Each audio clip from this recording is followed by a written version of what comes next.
This episode is brought to you by the new Peacock original, Joe vs. Carol. Discover the origin of America's wildest feud. John Cameron Mitchell and Kate McKinnon star in the new scripted adaptation of the Wondery podcast, Joe Exotic Tiger King. The limited series dives deeper into the life of Carol Baskin and her dangerous rivalry with Joe Schreibvogel. The story you know?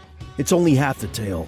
Joe vs. Carol is streaming now, only on Peacock. To sign up, go to peacocktv.com. Okay, recording. You have a story to tell, and maybe you've thought, I should start a podcast. Meet Anchor. It's a powerful app that lets you record a podcast anywhere and get it heard everywhere. All you need to do is download the free Anchor app and hit record. Just go to anchor.fm/get started. Your story matters. Make a podcast with Anchor. That's anchor.fm/get started. Great, I think we got it. I'm Nick Westergaard, and this is On Brand, helping you tell your story. My guest this week is Jac Phillips. Most of the brands that I have led, or I've had the great privilege or honour, of building or helping, remain relevant, I have not been the target audience.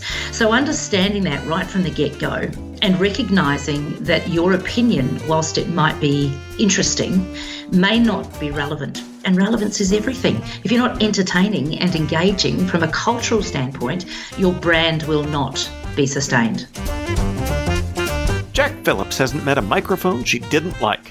Commencing her career on radio in New Zealand from the age of 18, the past 25 years has seen Jac thrive as a creative and commercial executive, leading high-performance marketing teams and coaching talent across technology, banking, payments, wealth management, creative, retail industries across New Zealand, Australia, and Asia. Her last gig at Visa Inc. saw her driving strategic partnerships with some of Australia's biggest music and fashion festivals, and she's been credited for ensuring some of the more established brands she has led remain culturally relevant. Jac, welcome to On Brand. Happy Friday, Nick. Thank you for having me.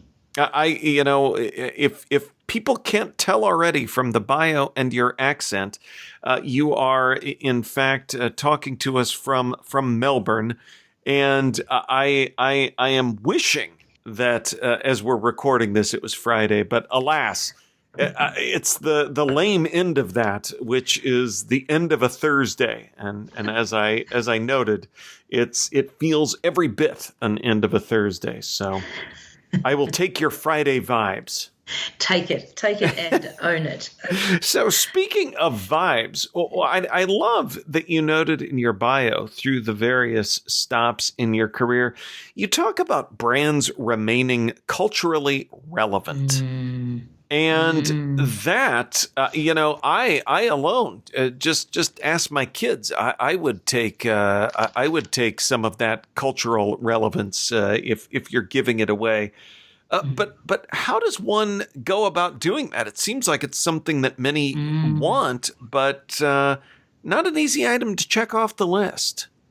It's a great question, and you're absolutely right. And I think it becomes harder and harder the older one gets, because we are often not the target audience of the brands that we are representing or leading. And that has become very apparent to me. I often refer to myself as Nana Phillips, and I say that tongue-in-cheek. Age is an attitude, not a number. So I don't certainly consider myself elderly. However, I have a 23-year-old and a 25-year-old. And most of the brands that I have led, or I've had the great privilege or honour, of building or helping, remain relevant, I have not been the target audience. So understanding that right from the get-go and recognising that your opinion, whilst it might be interesting, may not be relevant. So if you are not engaging with your target audience, and sadly, they tend to get younger and younger, in my case anyway, it used to be millennials, it's now centennials, and then I think there's another gen something that's, coming behind the centennials, then you aren't going to be able to create some sort of relevance, and relevance is everything. If you're not entertaining and engaging from a cultural standpoint, your brand will not be sustained. Relevance is everything. I love that you pointed out the age piece of that, because I feel like that's an easy, like I said, it's not an easy thing to check off a list, and a lever we end up pulling is we need to find a person that is of that generation. And again, not to start an intergenerational war on the podcast here, but at the same time, it seems like you hit the nail on the head that we may not. I mean, as we talk about the job that is being a marketer, is being a CMO, it could be sheer coincidence if you end up the target demographic, but that's certainly probably not the case more often than it actually is. So I think thinking about where to find that relevance is something that a lot of us end up probably needing to do. I think you're spot on. And it starts with self-awareness and recognizing you are not the target audience in your organization, even though you are leading the marketing. And if you can be very conscious of that and recognize that you are no longer, sadly, cool or have your finger on all of the pulses of popular culture, even though you might like to think that you do, because the best education actually comes from experience and immersing yourself in how your target audience and how your consumers are experiencing your brand. And if that is something that is uncomfortable with you, then you might want to review whether you are leading the right brand, because you obviously have to have some passion and some interest in it. And curiosity, is the biggest thing. Every day I would get up and go to work, the last 3 large organizations I've worked for, and I would think, today is another lesson in anthropology. If I'm not studying who we are engaging or who we are trying to engage, and if I'm not talking to them and asking them what they think, listening to how they describe our brand, watching how they experience our brand, really understanding those that don't like our brand and why they don't like our brand, then I can't possibly bring any new thinking, new ideas. And one of the wonderful things about being a leader in brands today, whether they're a startup brand or whether they're a more established brand, is that most of our staff are target audience. They are younger. So again, their opinion matters. I love the idea of anthropology, because I think that really gets you in the right mind space to think about the task at hand. So how do you close that gap? How do you get to know these people? Is it studying them online? Is it traditional research, somewhere in between? What works best? It never stops. It's all of those things and more. I think if I reflect on the experiences I've had, and a good example of more recent times was the most wonderful organisation, which you would have heard of. It is a $100 billion brand, and it is one of the world's largest digital payment networks, Visa. When I joined Visa 4.5 years ago, we had started a partnership with Australia's largest music festival, Splendour in the Grass. Splendour in the Grass attracts around 40,000, which is a small number in US standards and certainly in Asian standards. But in Australia, that's a sizable number of young Australians, 18 to 35-year-olds, who come and they spend up to $1,500 over a weekend to experience and stay on camp to watch a music festival. But this music festival is more than music. It's also interesting insights. They also film documentaries from there. It's much bigger than the music, but the music is absolutely the attraction, and music, of course, is an attraction to all people, but particularly young people. So the opportunity for Visa to experiment with a new format or a new medium and new experiences was not lost on the team and I at Visa to become a major partner of a music festival. And what we did was we immersed ourselves in the creativity in the lead up to the first festival that we partnered. and started to understand from the experts who had been running this festival for almost 20 years what works and what doesn't.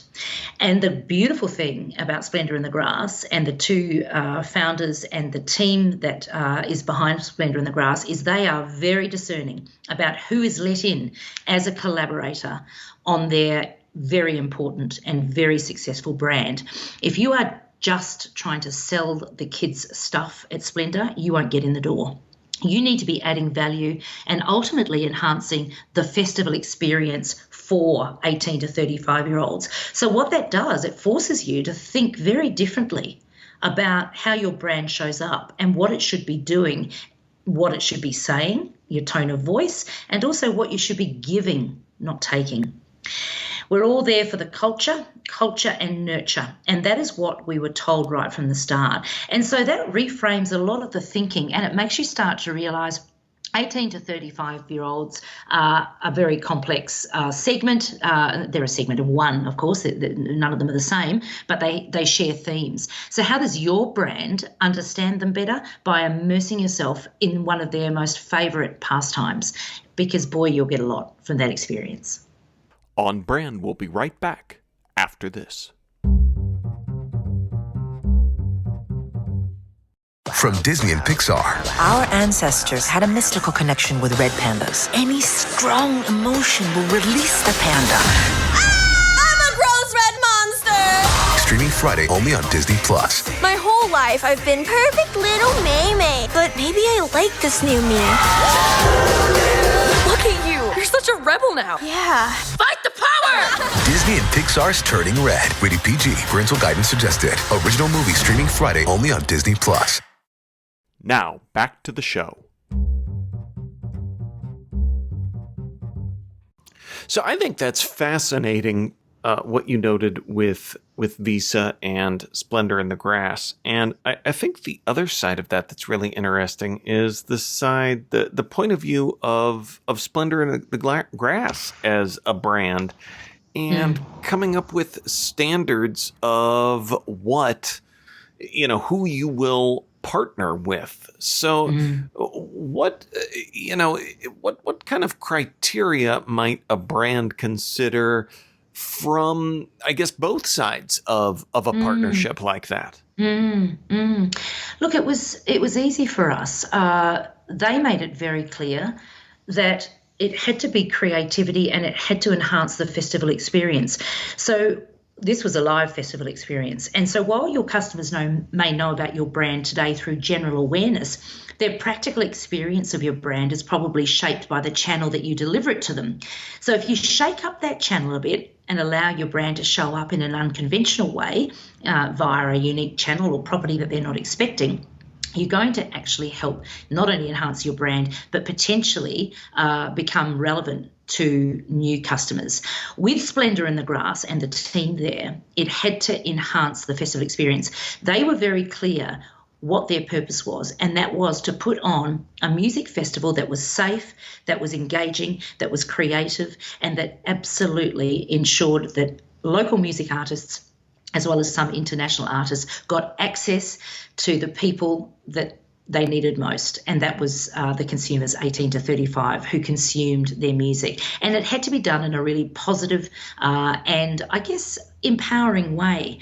So whatever we discussed with the team at Splendour in the Grass had to fit that. On our side, we had quite an easy brief one of the years, and we've been with them now for 4 years, and that was we wanted to ensure that millennials knew, and others either side of that, how to use Visa on their mobile phone. It was about actually bringing mobile phone experience and the payment of the phone to life. This was back before that became very popular. So what we did was made sure that we set up some sort of activation that the consumers could enjoy over the course of the event, but it was done with some real thoughtfulness. So working with that team, we said, hey, these guys are fully consumed by the music. They are going to the music festival and all of the events throughout the festival for many hours at a time. because there are different bands playing throughout the day and night. Sometimes they need a pause. Sometimes they need to be able to walk away, have a little sit down, perhaps have some healthy food, and just chill out for a moment and just take a pause. So we created our own Visa cinema within Splendour in the Grass, and we actually played music videos and music documentaries, but set up these awesome bean bags in this beautiful outdoor cinema because we're Festival in the Grass. Splendour in the Grass is a beautiful, warm, tropical location, Byron Bay, and gave the kids the opportunity to just chill out. But at the same time, in order for them to be able to access the cinema, access the free food we had, they had to use their phone and actually start practicing using Visa on their phone. So it was a lovely way to tie in something they very much needed and would enjoy. And it was highly successful. We had terrific results with our objective, which was just making sure that they were educated on how to use Visa on their mobile. So talk a little bit more about that not so easy box of cultural relevance to check at a not so easy organization, not so easy in the sense that it's, to your point earlier, a huge organization. Not only is this not something easy to check off of a list, but there's not a cultural relevance department in most organizations, even big ones. So how does that? Because the delivery of an experience beyond any promotion, any campaign, any ad, it comes to how the brand is delivered day in, day out. How do you connect those dots? Yeah, it's a good one. It starts with leadership, and it starts with the ability to use insights and, I guess, to some extent, use facts as your friend, not opinion. One of the great things about working in a large brand like Visa is that we have many, many stakeholders. We have many merchants and also some very big, banks that we obviously partner with. One of the things that they all shared is this keen desire and interest to be relevant and to be culturally relevant and to partner with brands that have that. So talking to our clients, the large banks, talking to some key merchants, and certainly talking to our very, very senior leadership team across the region and into the US, they could see very quickly that this collaboration and partnership would make sense not only for us at Visa, but also for all of the other stakeholders that we needed to collaborate and partner with. So what we were doing, in effect, was actually sharing our knowledge and our insights and our experiences with those stakeholders so they too could benefit from the anthropology that we were involved with. Well, that's, I talk a lot about kind of the circles of community, and I love the angle of, it seems like the two buckets we think about most often are our customers, our employees, but those kind of in-between partners that you might be able to do something with, in a lot of cases, is a real untapped gold mine to that point of finding some shared wins. Absolutely. Now, it's bold trying something different, and particularly it can be risky when you're talking about a festival, particularly a music festival, with lots of experiential marketing that is physical. And boy, aren't we craving for that right now after a few years of all being virtual. The risk with it is high. But again, you choose carefully.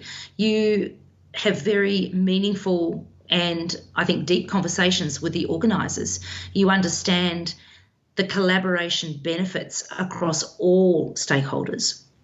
When we were talking to the organisers of Splendour in the Grass, and we made it clear that we have issuers that we partner with, big banks that often aren't very relevant to millennials and to Gen Z. Many Gen Zers, I don't think my children have ever walked into a branch of a bank, yet these were some of our biggest clients at Visa. So it was really important that Splendour in the Grass recognised they came with us. And Splendour in the Grass initially said, we're not sure about a bank brand being part of the Visa collaboration here, unless they too enhancing the festival experience. So we worked very closely with our issuers, with Splendour in the Grass, to ensure that what we were doing was going to benefit ultimately the festival goer, as well as achieve our own objectives. But we would very much play within the guidelines of the creativity that was required. And we delivered on that, and we've delivered on that now for 4 years. So it has been successful. And you're right, Nick, it's about the community and that broader community of stakeholders. Well, it seems like, as you note, there'd be skepticism on both sides. My kids also are confused when they get a paper check from grandparents, and how do I transform that into money? I can't get them it's into. A thing. I can't get them into the bank. Now, on the other side of that, banks, FIs are by nature risk averse, and something like this could seem like it comes with a lot of risk. So how do you overcome some of the obstacles needed in doing something new and different that's going to get you to that cultural relevance? But there's some hurdles there. Yeah. So again, as I said before, both Visa and our issuers shared a common, curiosity for how do we better engage with younger audiences? How do we remain culturally relevant? And the best way to do that is to immerse yourself in their worlds, talk to them, be there, watch, learn from those that are already doing it, e.g. The Splendour in the Grass team that had been running this festival very successfully for almost 20 years. And I think combining those areas of interest, the curiosity, and then recognizing that we could gather insights, we could gather so much intelligence from being part of this. We could then use that intelligence to help inform us on what we do going forward, what we do well and truly outside of marketing, what we do from a product perspective, what we do from a communications, tone of voice, different channel marketing perspective. We gained huge amounts of richness from the experience in both the lead up, the preparation, the execution, and then the reviewing of the results and all of the insights and the things that we had found. So when it becomes much broader and bigger than actually just a one-off partnership and a one-off festival execution experience, you've then got a really rich property that probably spans almost a year's worth of work. I could immerse myself in this conversation for hours. Alas, it is time, Jac, for me to ask you for a brand that has made you smile recently. I love this question. This is a great question, Nick.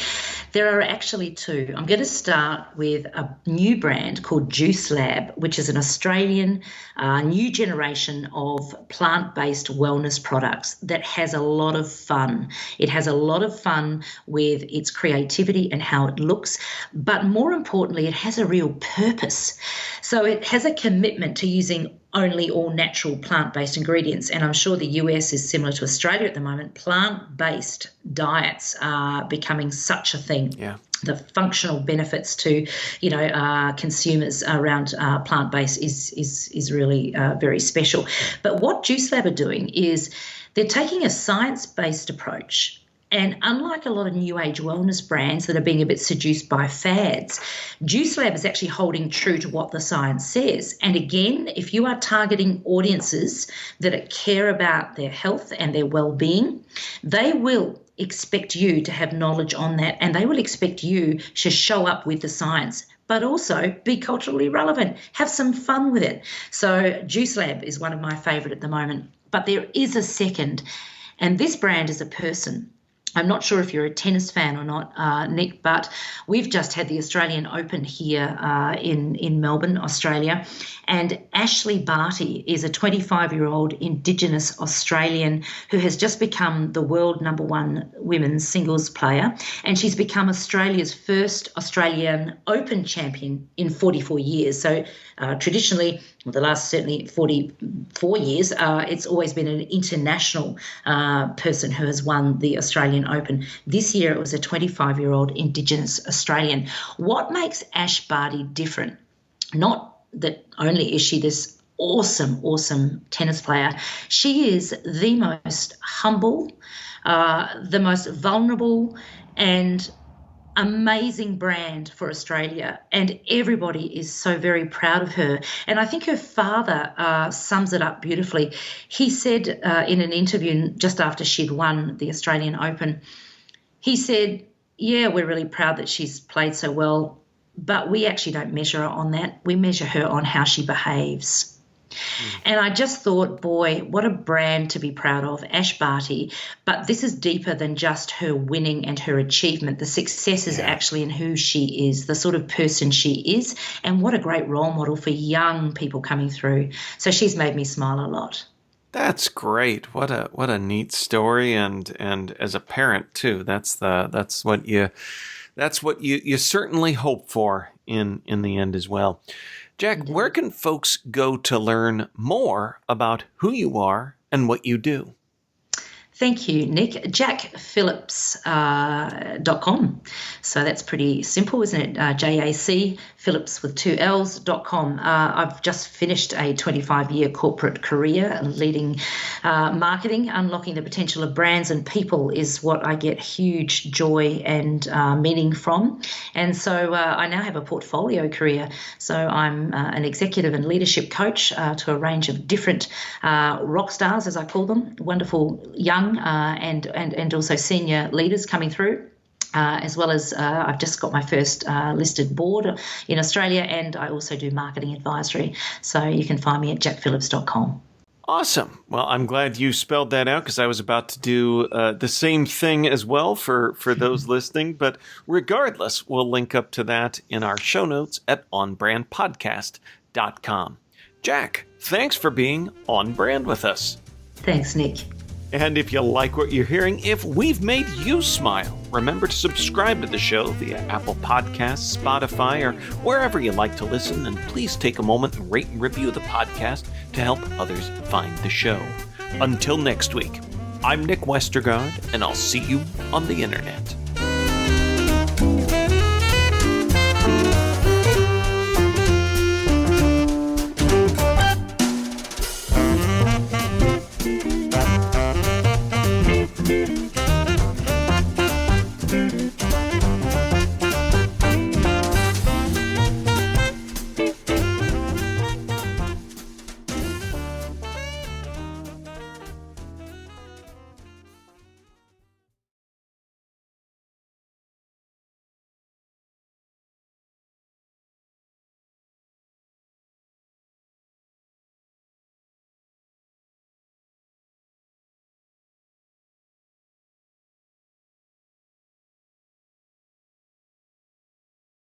This podcast is heard along the Marketing Podcast Network. For more great marketing podcasts, visit marketingpodcasts.net.